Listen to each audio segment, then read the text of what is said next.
What's up, everybody? Welcome to Chattin with Staxx. Today, we got Mike Lynch. His camera's a little fucked up, but we're going to get through it. So this is the response to George Christie running his fucking mouth online. So apparently you were never in the club, Mike. Yeah, that's very unusual, and I don't really. I'm confused to half of the things that guy says. It's very weird, and he said that you're the reason why the club got destroyed over there in the charter that you were in. You're the reason because of stolen bikes, and that you were stealing bikes and selling them to members. Well, first of all, I take that as that's an insult, and it's preposterous. And like I told you once, if we have to go get polygraph and all that, I'm telling you, I never stole a bike. I never sold it to members, and I didn't sell anybody a stolen bike in the case that we're talking about. It's all false. And, I don't know where he came up, and I'm confused about it, but let's straighten it out. So people, I think they're getting confused because you were arrested, right? And I think that they think that because George talked to the cops, allegedly, they think that you stole a bike, sold it to a member, and you were arrested, and George is the reason because he talked to the police and you were arrested. But little do they know, it had nothing to do with the stolen motorcycle, right? Yes. So the sequence of events was, this all started in Fresno when I had the shop in Fresno. Okay. A couple Ventura members came down. I did some work with another guy, just bought a new truck. And then the guy that was inquiring about the bike, he asked me about it, and I go, well, I'm building that for myself. I did it ground up. That's what I do. I've been known to do it for the last 25, 30 years. I've been in magazines. I've done it all. That's my business. That's what I do. And you've been on the calendar for the Hells Angels. I was in the Hells Angel calendar too. And I mean, you were the West Coast treasurer. So yes, I was. For them to think that you're out stealing bikes and selling stolen motorcycles to members, it's preposterous. But somebody had to start that, and it wasn't me. And so, like I said, I don't know where it came from, but then I was contacted. I was contacted probably 6-7 months ago about an ex-Ventura member.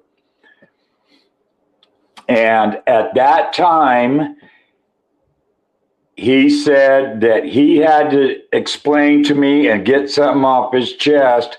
So I asked him, well, what's up? And he goes, well, I'm responsible for you leaving the club. And I was in shock. I just went, what do you mean?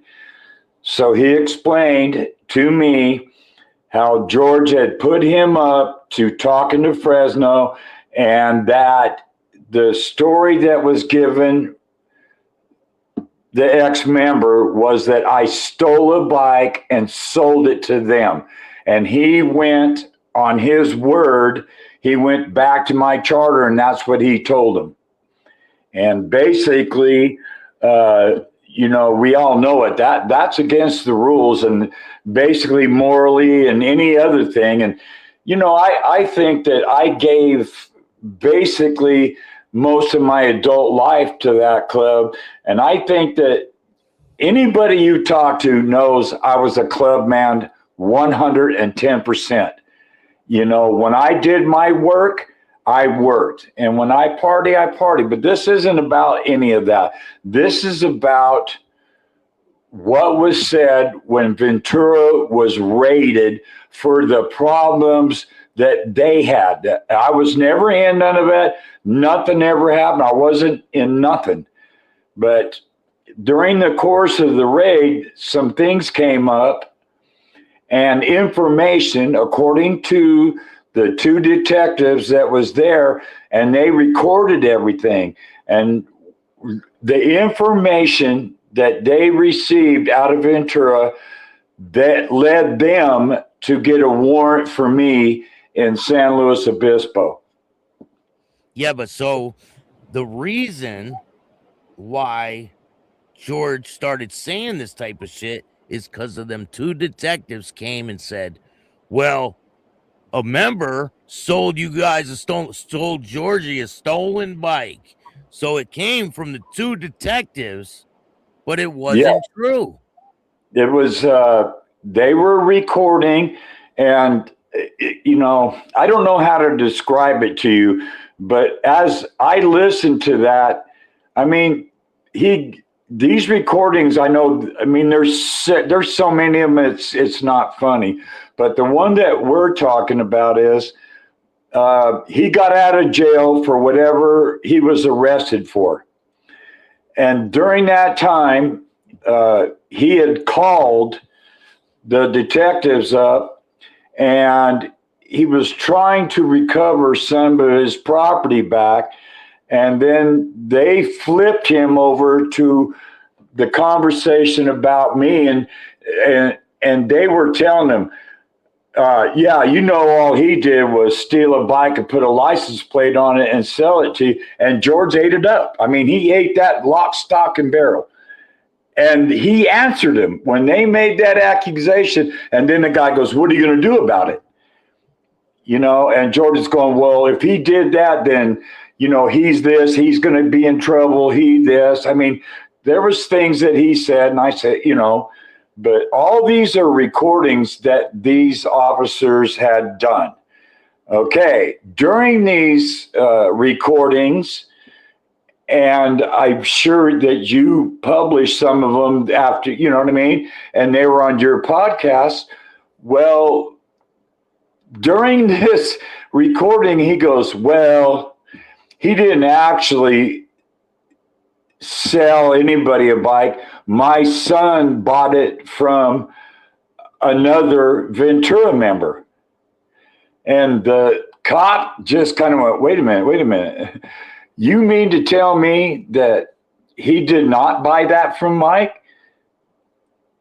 And the guy, and, you know, George is mumbling, and the guy goes, well, wait a minute here. So the bike already belonged, you know, the basic end of it is the bike, once it left me, two other people owned it.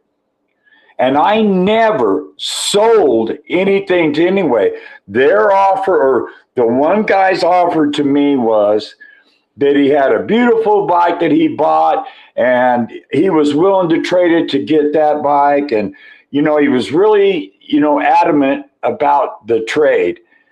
Okay. So I ended up doing this, but some months later, I had transferred to Santa Barbara, and I asked, hey, does any of you guys, does this name ring a bell? Because I wrote down everything off the title, and I wanted to get some background on it. And they told me right then and there, he goes, well, that's so-and-so's bike. They kicked him out of the club, and they took his bike. And what did it end up being?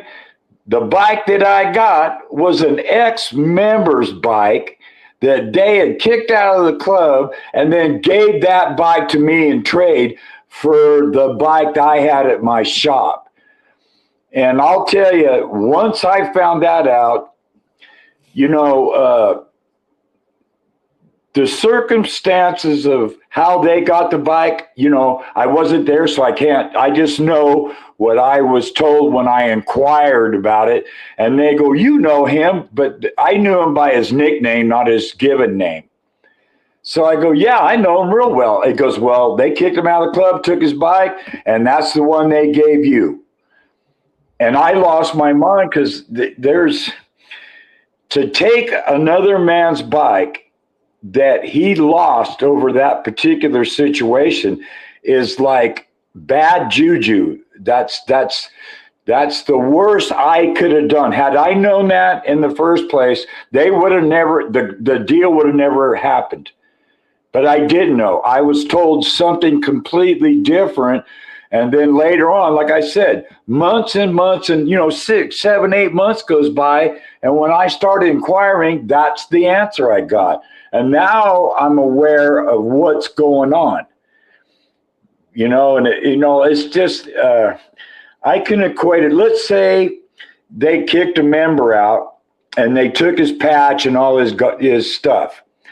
It'd be like handing that patch of his to another member and not telling him who owned this, and then he passed that bad juju on to another Hell's Angel. I mean, these are things that we all know. It's not a secret. It's common sense. But they were trying to get over and get a brand new bike that I was building from the ground up. And I'm known for the motorcycles I build. They're in magazines, they're in newspapers, they're in bike shows. I mean, that's what I did for a living. And, I'm no superstar, but I was pretty good at it. According to George, you had no role at all. You're like a nobody over there. Well, I mean, George has said a lot of things that don't make sense. Okay, but here's what I'm going to say. I'm not calling him names. I'm not making false accusations. And as a matter of fact, doing our podcast, I've mentioned several times, George is the utmost person that is qualified to talk about the history of the club. What I don't agree about with that is naming names. I'm against it. And that's the only bad thing that I have. Other than that, never said nothing about him. Don't care. Whatever you do is what you do. Well, then I'm getting phone calls that said, hey, some guy's on the internet saying this and that, and there's tapes and all that. And that came from the ex-Ventura member that was dying. And he gave it to another podcaster, and he goes, before I die, I want to exonerate Mike, and I want to let everybody know what George is really all about. And that was his request. The podcaster was very respectful. Rick from Vegas Profile Stories. He gave right. Well, I don't have permission to use, but yes. And he spent a lot of time before Rob passed away. Well, all this information was given, and Rob's last dying request was he gave him all this information. He says, I want you to put that on your show, and I want his status changed, and I want to people. Mike did not do this. I told everybody that because that's what George wanted me to tell him. Wow. So like I said, 10 years, 11 years beyond this transaction, I'm just now finding out the truth, and it killed me. Leaving the club in itself killed me. Because I thought that I was doing good. Like us all, we have good and bad times. But my attitude towards our club is I was a company man. Anybody in there that was worth their salt, if they asked me for a favor or knowledge or whatever I could do for them, I did it. Because I thought that was what we do in the Hells Angels. We're a club. We're not getting paid, but this is we do it out of respect for each other. And I'm finding out after Rob died, I found out all this information, and George knew all this all the time. He knew it and never came forward and said, yes, I did it, or yes, I was involved, or whatever. He completely denied it. Now he's making accusations that I would steal a motorcycle and sell it to a member of my own club. And that I'm not going to shut up about.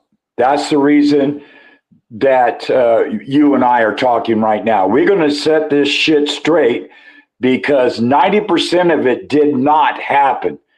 And for George to insist that, I mean, he's jumping from one thing or one subject matter to the next. And for him to say, well, you can check Google, he was never a member. I mean, come on, man. How far-fetched are you going to get?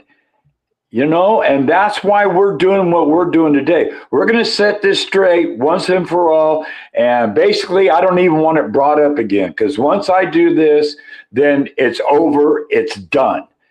And if anybody wants to make judgment on me, you contact me and we'll deal with it. If not, if you have any more questions, then you need to question the man that said it, the man that's on a recording, the man that's saying all these things on his podcast, that he is, I mean, he paints himself to be Jesus Christ, hell's angel. Okay? Now, here's a question for George.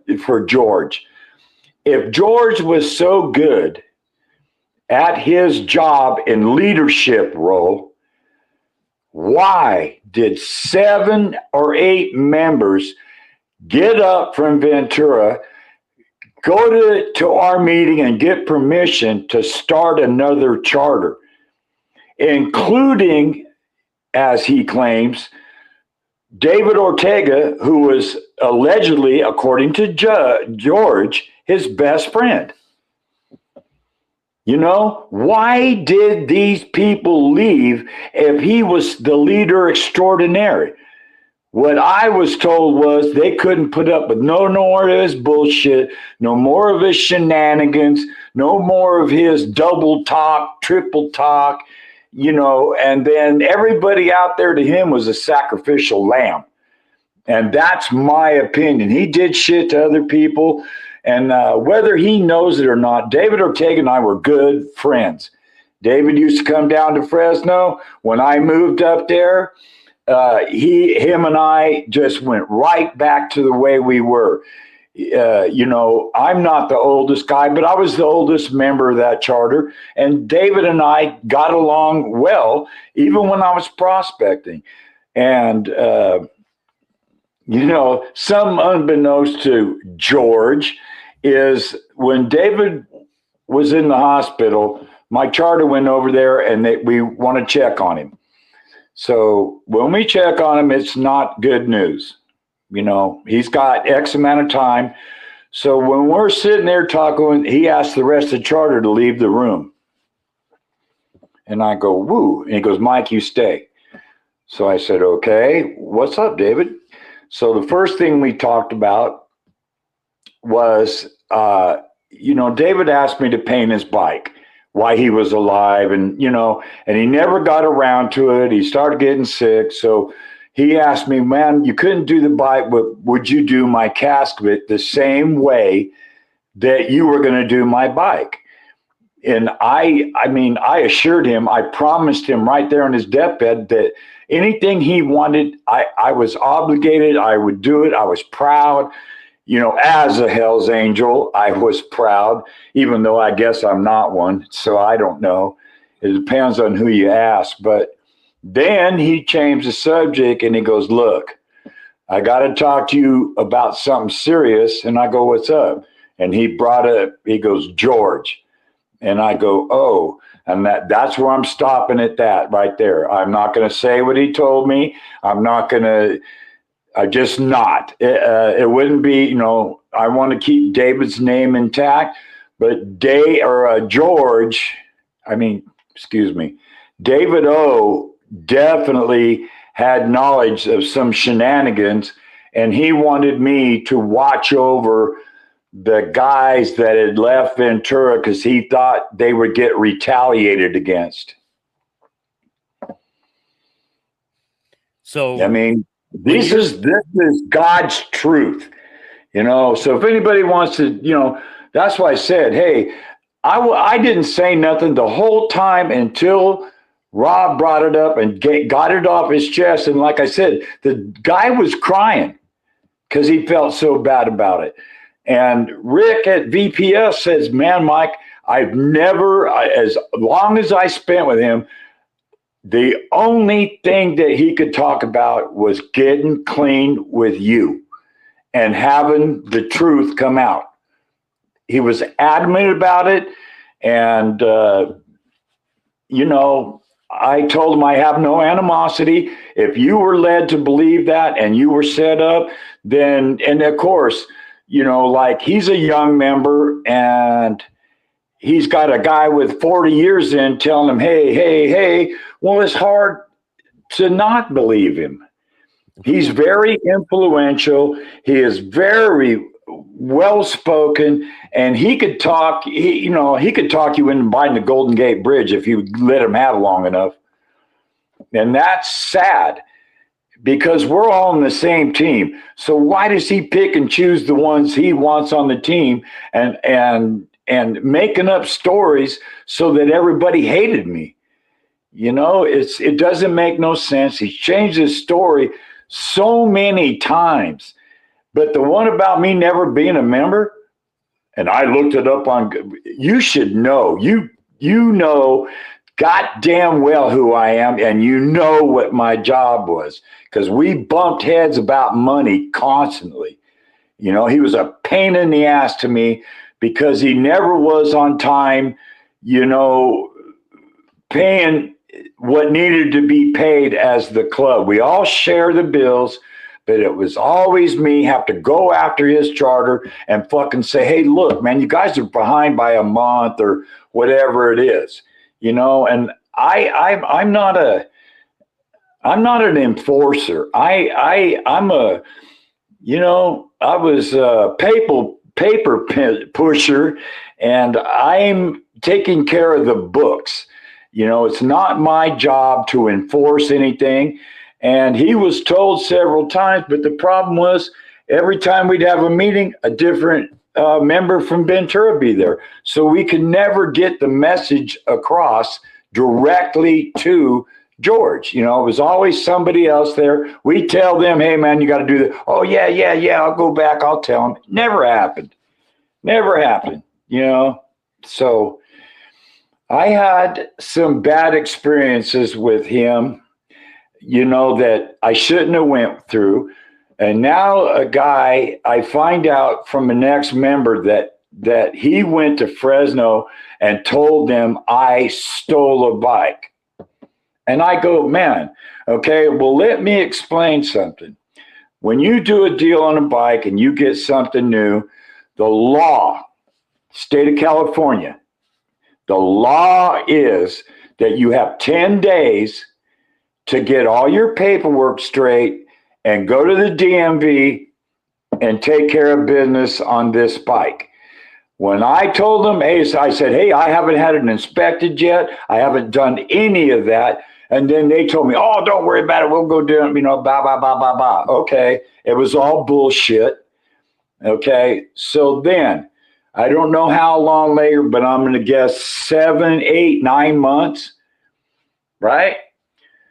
This guy, the guy I traded with, sold Georgie the bike for X amount of money. Okay? Not me. The bike was never... Did he trade parts on the bike or anything like that? Or okay, now look. I don't know for sure. But in my discovery, when I got everything from the DA to my attorney, there were some photos of that bike in a shop there, and they were it was disassembled to a certain point. And I said to myself, well, why would they do that when the fucking bike's brand new? I mean, flawless. I powder coat, chrome bolts. I am meticulous when it comes to building those bikes. And since I was doing it for me, of course it's going to be badass. You know? Well, Georgie's riding down the street, no registration, no title, no plate, no nothing. Okay. Well, the cop tells George, well, Mike just put a plate on it and just sold it to you. Okay. Which one of you guys is telling the truth? You know, you told me you pulled over him. You took the bike because it didn't have any of that. Then when the cop tells you that's what I did, George reacts, well, if he did that, I mean, he's number one, he shouldn't have been talking to nobody. That's my pet peeve. He fucking should have never told nobody. And everybody that wears our patch knows that. We have nothing to say to you. And as a matter of fact, and you heard it yourself, there's a part where George goes, he wants to open up a line of communication between the detectives and himself. Okay? And the club. He's in the, and he wants to set up a line of communication. So if anybody in his charter is doing this, you just call me and, you know, he was going to be the grand poobah and the wizard that made everything go away or whatever. And he's asking them cops to go along with it. Well, on tape, and now this is on tape, he says something about me, and the cop goes, that fucking Lynch is an asshole. Okay? He's telling George this. He says, that fucking Lynch is an asshole. And he goes, you know why? He goes, we asked him to talk to us and do that. And all he did was start, you know, telling us vulgarities, you know, such as F you. I got nothing to say to you. And I go, and it's on the tape. Anybody and their mother that wants to listen to it can listen to your broadcast and hear it just the same as I did. Well, you can listen to the whole tape over at VPS. He has the whole Well, tape. I don't know what Rick has. I mean, the only thing that concerns me is the part where my name comes up and what concerned me about what Rob told me 10, 12 years later. And I went this whole time and never knew it. The reason that things happened was because George set it up to be that way, but he used Rob to go do it. And Rob, you know, he felt like shit. And you can ask Rick, you know, if he wants to talk. I don't know. I didn't discuss this with him specifically, but he says, Mike, I'm telling you, I've never seen anybody so upset and just wanting, he was obsessed with you and getting that shit cleared up. Even though he didn't have to do nothing. It already been 10 years. I already did, you know, I've already lost everything. So what the fuck does it matter now? You know, but he told me, and I said, okay, Rob, if you were set up like that and you did what you were told to do, because that's what us soldiers do, then I can't blame you. But that other guy that told you to do that, my respect for him is just went down the toilet. You know, that guy, you know, he's not being truthful. I don't use the word liar because I think that's a little strong, but he cooperated with authorities. He fed him information that was not true. And what he was trying to get out of it, besides me getting bounced, I don't know. You know, but we're going to set this straight. I never sold nobody a bike, and I never sold them a stolen bike, period. Because here's another question I have to ask you, Bill. If I sold a stolen bike to this guy, and then this guy took the same stolen bike and sold it to another member, okay, how come nobody was arrested for a stolen bike? I was never, Ventura, after they got done with my house, they go, well, we don't want him for nothing else, but they called San Luis Obispo, said, go check out homie's shop. He's probably got a couple things in there, and that's exactly what they did. And that's the legal problem I had. Had nothing to do with Ventura, had nothing to do with no stolen bike. It didn't have nothing. It was something else that they went in there and it was inappropriate and they charged me for it. And I did 7 months over the charges that they brought against me. So now, it is in a nutshell. So after you trade this bike, how long after do your house get raided and all that. Okay, well, okay. Number one is I was living in Fresno. Okay, I had a shop there 25 years. I was well known. And even when the cops would come in, because when you own a business and you got to sign up, they don't have to have a warrant. What they do is come in on a business inspection, right? Ask me if I had inspection. Yes, I did. Was I ever arrested for anything that was inappropriate? No, never. Not in my entire life have I ever been arrested for stealing motorcycles. Okay? So now, between the time I left Fresno and I went to Santa Barbara, I don't know, you're talking 7, 8 months, just under a year before I actually relocated to Santa Barbara, or I relocated to the coast and I joined Santa Barbara's charter. Now, yeah, I can't tell you exactly to the minute, but I'm saying maybe 7 or 8 months had gone by since the transaction on that motorcycle. So who knows what happened in between there and there and there? It went through several hands, and that's a fact. And if it was stolen, then how come nobody had got arrested for a stolen motorcycle? Not me, not them, not anybody. Ventura wanted out of the deal, and I think that one of the statements, actually, Georgie bought it from another member. That guy stopped everything right then and there and said, oh, because he was led to believe that I sold it to somebody, and that wasn't true. Okay? So now they got nothing to charge me with. I think the first place where they hear this information is from the police. George hears it from the police that someone sold your son a stolen bike. Okay, that's exactly how they came at George. You have to understand there's probably 30 hours of them tapes, probably maybe 3 pertain to me. Okay, the rest of it was what they were doing and what they were mad at George about. Okay, so being that's the case, it took this long. Well, nobody in Fresno arrested me. Nobody in Ventura arrested me, even though they raided me. And then once they did not find anything that what they were looking for, they called up San Luis Obispo and said, hey, we got this guy over here hemmed up. We're done with him. But if you guys want to, jump in on this, feel free. And that's what they did. Wow. So they were looking. And they raided my home. And that's when they, but during one of the recordings, when that guy calls me an asshole, says I refuse to talk to them. Okay, I need to ask you a question. Isn't that what I'm supposed to do? 100%. Okay, I'm not supposed to talk to you. And if I use foul language to get my point across, fuck you, I am not talking to you.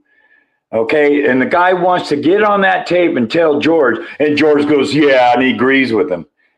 What the fuck, man? I'm confused about this whole issue. And I didn't ever think I was ever going to hear anything. I already took my licks. I've done, that's not my life anymore. I've started over. I don't have anything to do with the club because basically that's the rules. And if they don't want me, then I don't want them. And right here, right now, I have to say something that I need to apologize to the Hells Angel Motorcycle Club for their name being brought up in this shit by George and whoever, whatever, blah, blah, blah, because that was not my intention. But as this information was released to me, then everything just took off like a wildfire. And that's why you and I are talking today. We need to put this to bed. This is what happened. I'm not going to negotiate. I'm not going to be questioned. I've already done that. I've served my time for what I did, not for what I allegedly did that was said by a guy trying to save his ass from drowning.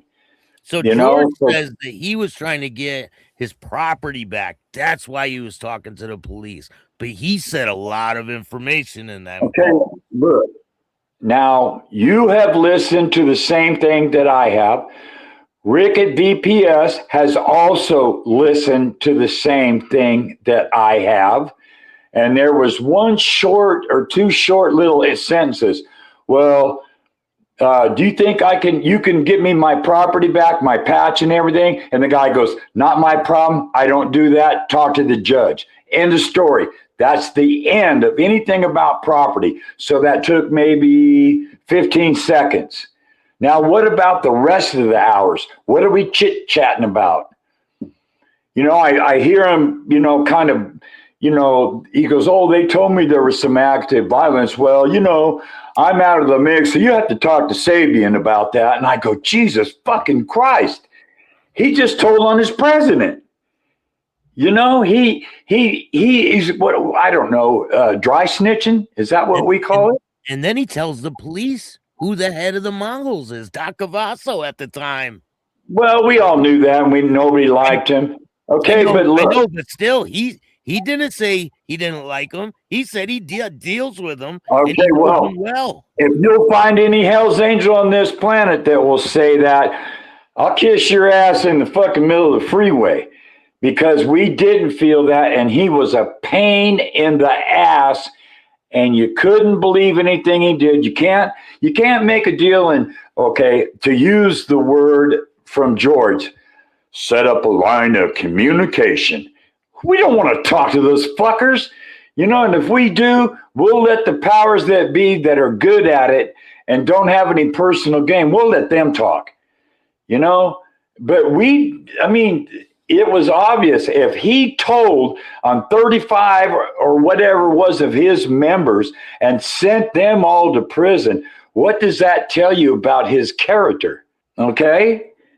There's all kinds of things that George left out, all that, but he was really, really good at remembering my name and this and that and the other. 1 minute he doesn't know, 1 minute he does, 1 minute he says this, the next minute he says that. He can't make up his mind because he can't remember what happened back then. And the reason I do, I had 7 months to sit on that fucking piece of cement and read that paperwork inside and out. So that's why I'm so familiar, and I can't forget, because in the end of all that, I lost my membership, which was the biggest knife in the back that a man can get. After a guy like me works that hard to get what he got, and then to have somebody take it away behind my back, I can't even, I don't even know the word to use, but I will not call him names. I'm not going to sit here like he did and call you and I names. He gets his wife on there and Bev, I don't know you. I said, but you weren't around in them days. You have no clue except for what you were told. Okay. And I have a question. I don't even know if George was told the truth by his own guys. His son, yeah, but the other guy that did the deal, I don't know if he completely told the truth to George. That's a possibility, right? But the guy's deceased. Just like 75% of the guys, they're deceased. So who are we going to ask? George? George thought all this was just going to go away, I think. Well, I was kind of hoping it would. Really, that it ruined my health. It just, the depression I went through of, having the people that looked up to me just give me the cold shoulder, how dare you sell a stolen bike for money. So in other words, I did it for money and I didn't have no love for the Hells Angels. And that's not true. That's a fucking falsehood. It's wrong, and it should have never came out of anybody's mouth. But you call me a thief, you say this and you say that. Well, I'm not going to sit here and lick my nuts, George. I got something to say, and I'm saying it right now. Now, George can take a lie detector test and clear all this up. Yeah, I Well, can pay. I can pay for it. I'll fly you out. I'll fly George out. You guys can both take a lie detector test, and we can see if George is telling the truth. I highly doubt he'll take us up on that offer. According to him, it's just clickbait what we do here. And okay, well, I don't understand why he's so angry in that episode he did about You're going to see a little bit of a red tint because I'm pissed off today, and we'll get into that in a little bit. I don't know either, and I can't explain what he does and why, because it ain't just that issue. I'm talking about the whole thing of Ventura splitting up, and things weren't going. They weren't copacetic. They weren't above board. Something was going wrong, and these guys that decided to leave, they knew it, and they said they didn't want no part of it. And like I said, his best friend, David Ortega, well, if that was true, then why did David go over there? And why did David tell me what he told me? I mean, there's certain matters that just don't add up. And it doesn't add up. Okay, I told you there was tapes. We went through hell. We got them. We got them. Okay, so everybody want to know, well, where's those tapes to back up what he says? Now that we got them, there's still people out there. Well, okay, get off of George's nuts and tell the truth. Some people say really, that's not George. They say that's not George. Well, I'll tell you something. Until a certain time in the club, it was not. I'm telling you, he was all that in a bag of chips.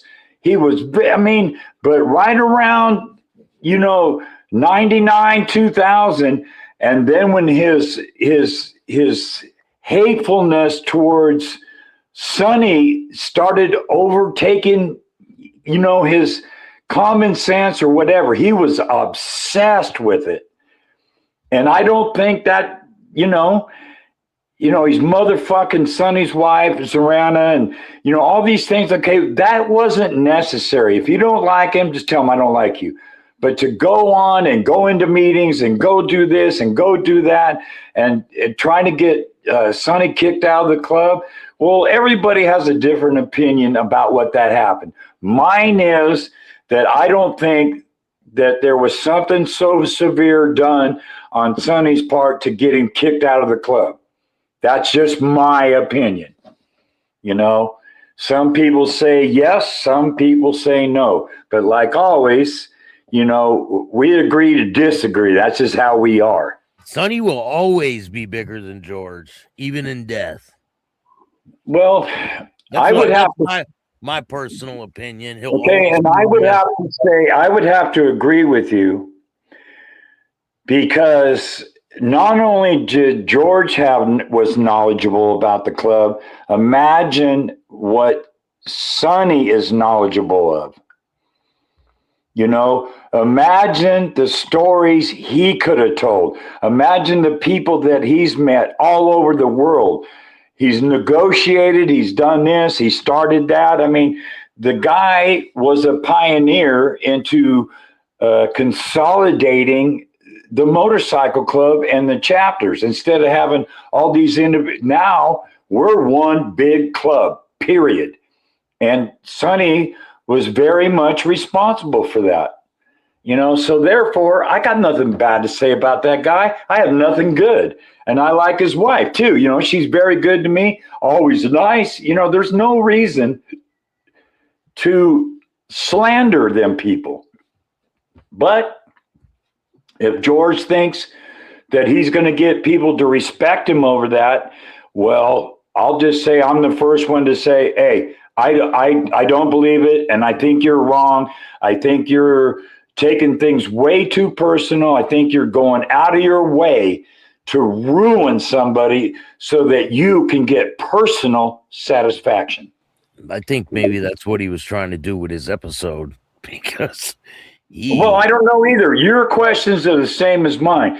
If Rob hadn't have felt so bad about what George had him doing, like I said, you can't, a grown man was broken and he was dying. He knew they weren't going to fix him. And then he went to Rick because he says Rick has the ability to put out the information that Rob wanted put out. And I don't care if he's in, out. They said, oh, Rob is around. Okay, look, I don't know about none of that. All I know about is the phone call I got after not talking to him for 12 years. And he calls me, and that's what he has to say to me. Well, I believe him. I do believe that what he was telling Rick, and Rick felt strong enough about it to put it on his podcast. I mean, because he really, really liked fucking Rob. And he was going to carry out his last wishes regardless, because he's not scared of George. Nobody should be. Nobody should be. Period. Because there's no credence to some of the things he says. None of it. There's no excuse for any of the stuff he talked to the cops about. And I'm upset that because look, man, I've been out for so long. I never even mentioned. I don't, unless you were one of my ex-brothers in that club and we talk. Okay, that's okay. But as far as getting on your show or anybody else's show on my own accord, no, it didn't interest me. I had nothing to say. And anything that I knew, it was staying right where it was. The names, the this, the that, and what we did is still inside me, and it will never come out. Not for money, not for fame, not for anything. And that's why we're doing this last deal on the comments that have been made to us. I don't think because you're a podcaster and you're telling the truth that you should be called names and you're a fucking clown and putting stickers up. That's what a 2-year-old does. So if that's what's happening here, okay, that's on him. He has to explain that. Let other people that are listening to this podcast ask him, why did you do that? Why did you say Mike did this? Why did you say he wasn't a member? I mean, you're bouncing around and it's confusing to all of us. So you asked me to straighten it out today, and that's what I'm doing. And if it's all a lie, why would he tell his people that are listening? I hope that you guys won't believe that bullshit. I called the cops. I hope you'll stay with me. Well, if they don't believe it, then why would it matter? If it's not the truth, why would it matter? I quit trying to figure this problem out. I mean, even today, today was even hard enough to get to this. And you're telling me, look, this needs, you need to end the confusion. Because you're getting comments, I'm getting comments, and I don't be mean in my reply to people. I don't, they don't get too personal, but I tell them, hey, you know what? There's a ton of shit. I said, but you'll never get it out of me. I just don't have nothing to say about the club. I just don't. And I think that's what was expected of me, and I'm following their wishes. When we leave, regardless of that, shut the fuck up. Don't cause us no grief. Don't bring our name up. And that's why I said, I feel it's my obligation to apologize to the Hells Angels because I never meant none of this to happen. I was done. What's done is done. And that's the way I took it. But somebody else felt that the need to bring this up, regardless of what their reasoning is for it. But I know one thing, tell the truth and you will have no problem. You wouldn't even have, we wouldn't be talking right now if somebody just told the truth or shut the fuck up, but they didn't. you know, and I suffered for it, but you know, oh well, you know, we all, something happens in life, you just got to get over it. Took me a little bit, took me 2 or 3 years to stop the hatred. Well, then I figured out I don't hate the club. I hate a couple people in there that did what they did for their own personal gain. That's what I dislike. The club as a whole, love them. You know, I loved what I did. I was so proud, you know, but I mean, they you know that trusted you with the money on the West well, Coast. That's pretty big. I know, you know, okay, of all the jobs that you want to have, you can believe that wasn't one I raised my hand for. Yeah, But some they gave you that job. You didn't want it, right? well, some senior members came to me and they asked me, "Would you do something if we asked you to?" And I go, "Well, it depends on what it is, but I ain't going to be no flunky or none of that shit." And they go, "No, that's not what we're doing, but we're asking you." And I says, "Sure, what is it?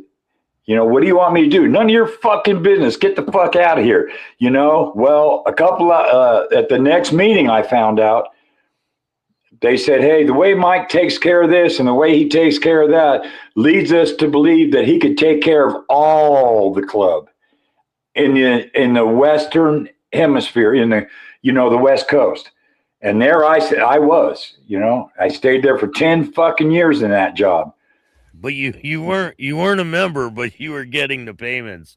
Well, you're going to have to George. talk to the person that said all that shit, because I tried to figure it out and I just go, my God, you know. So you know, I guess I'm going to take this calendar because it's fake. I'm going to take this because it's fake, and all the tattoos I had to cover up because you know, once we leave, and that is your tattoos and so on. My You know, question is, George has been raided before. He's had dealt with the police, right? He's done time. How come yeah. he still has all his property and all his pictures and everything else? I'm with you. I see certain podcasts being done, and I see the walls. I see this, and I go, wait a minute here. You know, did he have to cover up any tattoos? Because what I was to understand from the powers that be, that he was out bad. Okay, I can, well, I won't tell you, but I can tell you I've got nothing to show nobody. And when I say nothing, that means nothing. No tattoos, no memorabilia, no nothing. When I out, you're out. You know, I don't get to display this. I don't get to bring their name up. I don't get a paycheck by doing so. I don't mention guys in crimes. I just don't. I think that is something that we're supposed to keep to ourselves. You know, that, but these are my opinions about shit, you know, and I'm sure he has his opinion about why he does it. He's You know, still everybody making has, money off the club, though. He's still making money off the well, club that he's I no mean, longer I part don't of. know that for sure, but my educated guess is hell yeah. You know, that's his deal. He's greedy. He's very greedy and money hungry, you know, and to me, the Hells Angels is not a place to be if that's the way you feel. Was he always that way? Hell no. The guy was great member. He did a lot of good things for the club. He did that. But at some point in time, he changed. And, you know, it's too bad that it happened, but it did happen. I'm not gonna let people think I'm a thief and sell Hell's Angels fucking stolen merchandise. That's what a low life would do. And I'm no low life. You know, I was proud. I did the job they wanted me to, and the West Coast didn't ever get in my ass about it. So there it is there. And Let me I ask you said, something. When sure. you're the one who took the cash and put it in the bank and changed over to like credit cards and things like that, right? Well, what I did is when they asked me to do the job, and the vote came out, and the vote came out to me. Okay, so now I went to the two senior members that came to me in the first place. I said, well, how am I supposed to do this? And this is their reply. You figure that out, how you want it done and how you want to do it. And don't worry about nothing. As long as you're straight up and you do this and you do that, we're behind you 1,000%. So I did what I thought was right. I went to accountants, I went to banks, I went to a former IRS agent, and I went to a Did you have piles of cash? Well, I'm not going to say piles, but what I will tell you is that we have funerals that we go to. We have anniversaries that we go to. We have we have all these things that we're responsible with. And the problem was that when guys were writing to the meeting, and the East Coast, West Coast, it don't matter. Well, if they got pulled over and they had all this money in there, how do you, you know that if we got money, there's nothing we can say to get out of it. They're going to just say, oh, this is dope money or whatever they're going to say. Well, go ahead. We'll call our attorney. But the problem was, if they confiscated money, then we have to go to an attorney.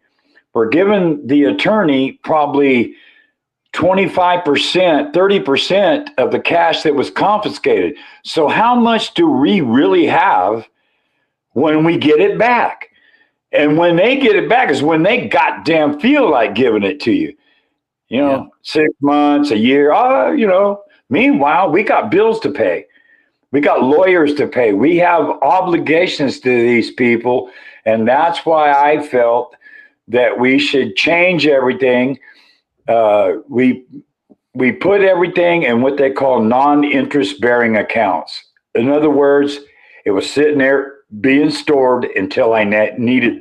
They pulled me over on the way to USA, I don't know, 10, 15 times. They open up, get everything. They're looking for a gun. They're looking for dope. The typical, bullshit that everybody puts on us, right? They take my wallet out. I got 4 credit cards in there. That's what they pulled out. They didn't even look at them. And the cash that I had on me was my gas money to get where I was going. And they just give it up and say, cool. What did the members say when you took all the cash and put it in the bank and you came back to them and said, this is what I did? Okay. That, when I went in there and explained that, it took me a couple of months to get everything arranged before I knew exactly how it was going to work. But another thing that was good about this, every single month I went to my meeting, I had bank statements, deposits, anything that transpired was on paper. I made 40 copies. I give it to the powers that be. So all they had to do was look at this paperwork. And if they had a question, cool. But I really didn't like discussing all that shit because, the walls have ears, and we've had a couple guys be shitheads and wear a wire, So I decided to do it this way because it was the safest way to protect my club's money. And what did they say to you? Well, the first month or two, it was scary for me because, the old fellers, they jumped up. You did what? And I couldn't explain fast enough, so I just let it go until the next meeting, and then everything was kind of calmer. And then once I explained the ins and outs of everything that I was doing, then everybody agreed that was pretty smart. And I go, well, I just didn't do this on my own. I went to all these people. You go, if you want to know about what they do about this, you go to them. You go to the IRS. You go to the bank president. I went right there and said, hey, look, if I put this money in all these accounts, he goes, if you do it like this, you have no worries. All we're doing is storing your money until you're not making interest, you're not making investments, you're not doing a thing, but letting it sit there until you need it. And it was a lot easier for me when the guys say, hey, I need a plane ticket to whatever. I had everything. I get the plane ticket. I say, go to the airport. It's already paid for, sitting there waiting on you. And we get a per diem. So I sent them their expense money, bang, bang. And that was it. Done. Yeah, but you obviously have money coming in too for like support gear and things like that. Every month. Okay. But there's different, you can't rob Peter to pay Paul. Okay. If this is the USA run, here's the USA run account. You want to go to the world run? Here's the world run account. If we're the West Coast is doing a party, here's the West Coast money to do that. Nothing's illegal. Nothing. I mean, it's all so legit. It wasn't funny, you know? And then I couldn't understand, you know, and everybody, it took a minute. It took a minute for me to explain that. Then I had to go out to the East Coast and explain it to their guy because they were also getting money confiscated. And the guy was just flustered. And then guys are getting your ass. They want to know where that fucking money went. And it's hard to explain to guys looking at you that, you know, aren't exactly, you know, preachers. You know? Yeah, I interviewed a guy. I mean, you know, I was one of those guys and I'm going like, huh? I interviewed a guy who got 60 grand confiscated. You know, and it's so the way to circumvent that was do what I did, even though I wasn't in the club. Now, what are your final thoughts towards George? I say take us up on the lie detector test. If you're so adamant you didn't do anything wrong and you're not lying, George, take a lie detector test. Let's stop calling names and all that. Let's get down to the truth of things. And I've known in my life, you know, we never submit to that because you just don't know what they're going to blurt out. But here's what I guarantee you. If you were to ask me, if I ever stole a bike and sold it to a member of the Hells Angel Motorcycle Club, including Ventura, I'll do that. But other than that, that's where we stop. But you made the accusation that I did this and I did that. You went to my charter in Fresno and you expressed that same opinion and they acted on it. They you know, I got punished for it. Okay? So if you want to ask me that one question and let's end this bullshit, I'm there. Now, what questions should we ask George on the lie detector? I can't. I mean, did you cooperate with the police against another member of the Hells Angels Motorcycle Club? Okay, the thing is, did you make statements to law enforcement knowing full well who you were talking to? Okay? He doesn't even have to take a test because those goddamn tapes and those recordings by those two law enforcement guys or three or whoever was in on the whole deal. I'm not privy to any of that shit. All I know is what they sent the district attorney where I lived and what the district attorney gave my attorney. And, you know, the thing was, and I thought this was an honorable thing on my part too. I could have, when I was arrested and those tapes came out, my lawyer wanted to subpoena every guy that made a tape, including the two wives that blew their, you know, that had something to say. And I said, what do you mean? He goes, I will subpoena them. They're going to have to fucking answer to it. We're going to play the tapes and we're going to ask them, who told you this? Why did you say this? Did you this? Did you that? Did you this? And if they say, well, we take the fifth. Okay, so they bring the cops in. Did you guys take these things? Did you go to this house? And did you talk to this guy? Yes, we did. Okay, so it all is in those recordings. And the fact that George made statements as of today about stuff, well, all that does is compound to what was said 12, 13 years ago. You take those statements, and you take what he's putting on the internet now. I mean, I feel bad that he's got himself in a fucking mousetrap. And anything you asked me what I would say, I said, I got nothing for you. I got no respect, but I'm going to tell you and be honest. The things you did about the history and your part in the old days and all that is absolutely true. And I don't think there was anybody better than George to present that. But at some time in his career, things went just the opposite way. I mean, it started, why did your charter split? Why did you do? I mean, why? Explain that to me. And why did you leave in that officer meeting when they handed you a folder with the transcripts of these tapes? Did you get the transcripts and throw them down at an officers meeting? And and I know I was friends with some of those older guys. And I was asked to give copies to a few people that were seniors. Not everybody, and I didn't do that. And what they did that for is all they wanted was a second opinion about what they heard and what should my charter do about it. That was it. It was all for informational purposes, and we respected some of these charters, so we wanted their opinion. Nobody was out to get George. They just want to know, what the fuck? Why is all this stuff being played when there should be zero? And just like that cop said, Mike's an asshole. He won't talk to us. He won't do this. He's a fucking asshole. Don't respect this. And well, I'm proud of that. That's the way it's supposed to be. Well, I thought so. So being as I'm not a Hell's Angel anyway, and that never transpired, I don't know. I guess those guys went and made up a bunch of fucking recordings. I don't know. You'd have to ask them.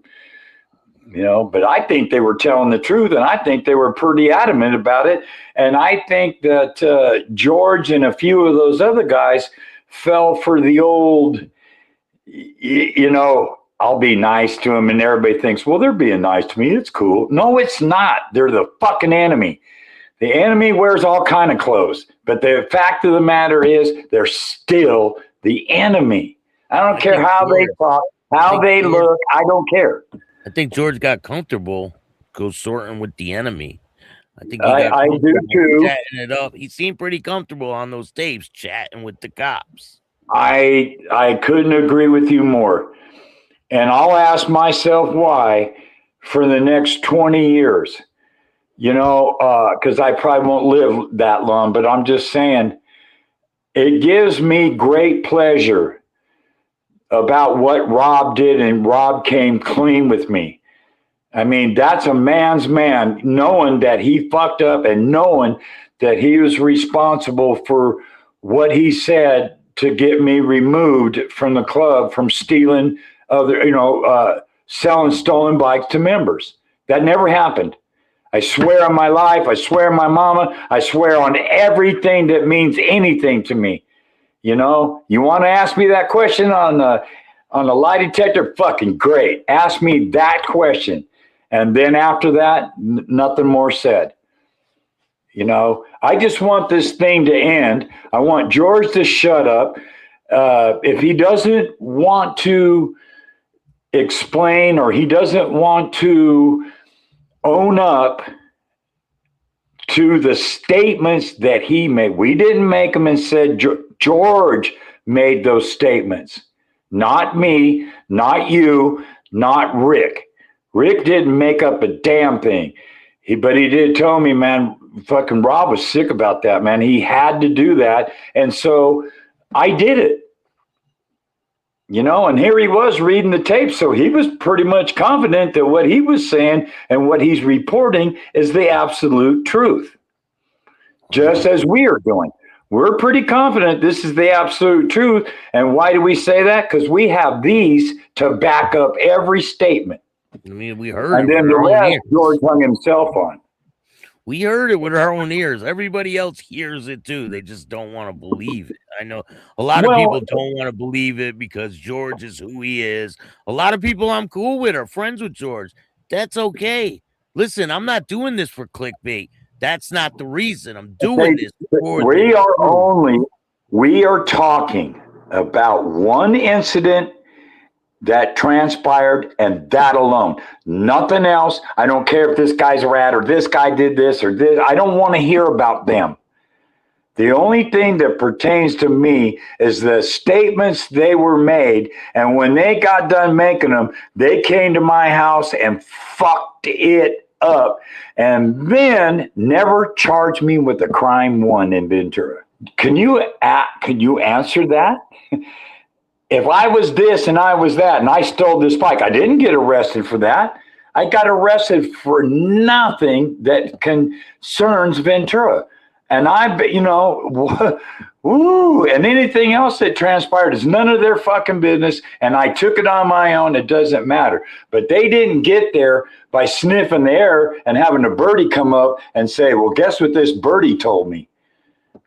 That's not what transpired. They got statements out of Ventura during the fucking ongoing raid. And during this investigation, this is what they uncovered in statements from certain individuals. I don't know. We made it out pretty damn good, man. I think. Well,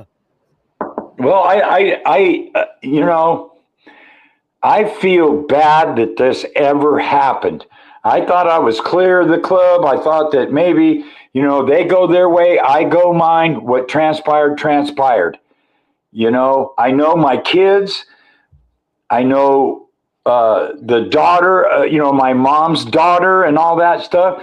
It got to them too.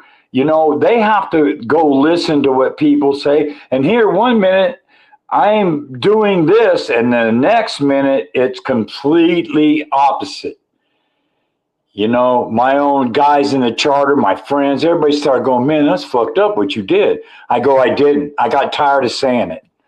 I didn't do anything that they're saying, so I just live with it. And, we are what we are. If you're a real man, you bounce back, you dust yourself off, and you continue on. And I consider myself a real man. I don't need to step on anybody. I don't need to call you a name. I don't need to do any of that to make you believe what transpired in my life at that one moment. Well, I think we nailed it right on the head, man. And we'll see what the response is to this video.